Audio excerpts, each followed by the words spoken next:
សួស្តីម៉ាម៉ាក់នេះគឺជារបៀបប្រើប្រាស់ជាមួយនឹងម៉ាស៊ីនកម្ដៅទឹកដោះជាប្រភេទសារ៉េតដៃបែបនេះក្នុងមុខងារគឺយើងអាចមើលនៅខាងក្រោមនេះបាននៅក្នុងហ្នឹងម៉ាក់អាចមើលជាមួយនឹងប្រភេទរូបចាឃើញរូបដបដាក់គោហ្នឹង40អង្សាសេអាហ្នឹងគឺអូតូសេតបែបហ្នឹងហ្មងអាហ្នឹងគឺយើងអាចកម្ដៅទឹកដោះឬក៏ទឹកដោះគោបាន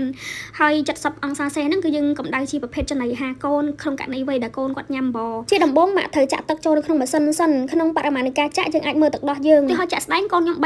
លេខបែបនេះហើយទឹកគឺខ្ញុំចាក់ស្មើនឹងចំណុះ3លេខនឹងដែរនៃដបហ្នឹងឬក៏ខ្ញុំដាក់ធំ2លេខទៅ2លេខជាងចាដាក់អញ្ចឹងទៅគឺទឹកដោះយើងឆាប់ឲ្យក្តៅឲ្យកូនមុំហើយយើងអាចសារ៉េមកអញ្ចេះមកនេះកន្លែងបតុងវាឃើញហើយខ្ញុំសារ៉េចំ40នឹងហ្មងលេខ40ហ្នឹងចំរូបដបទឹកដោះគោអញ្ចឹងតែប៉ុណ្្នឹងហើយនៅពេលប្រហែលជា2ទៅ3នាទីអីវានឹងលោតបែបនេះសញ្ញាថាទឹកដោះហ្នឹងគឺយើងអាចយកឲ្យកូនយើងមុំពេលដែលយើងបើកជំរប់មកយើងកាន់ដបបែបនេះគឺវារៀងក្តៅអ៊ុនអញ្ចឹងសីតុណ្ហភាពប៉ុណ្្នឹងគឺអូខេសីតុណ្ហភាព40អង្សាសេហ្នឹងគឺជាសីតុណ្ហភាពគឺស្តង់ដារនៃការដាក់កម្ដៅទឹកដោះឲ្យកូនមុំនឹងតែម្ដងទឹកដាក់កម្ដៅឲ្យកូនមុំហ្នឹងមកអាចផ្លាស់មួយថ្ងៃម្ដងអីទៅដើម្បីប្រកាសថាទឹកហ្នឹងស្អាតល្អអញ្ចឹងណា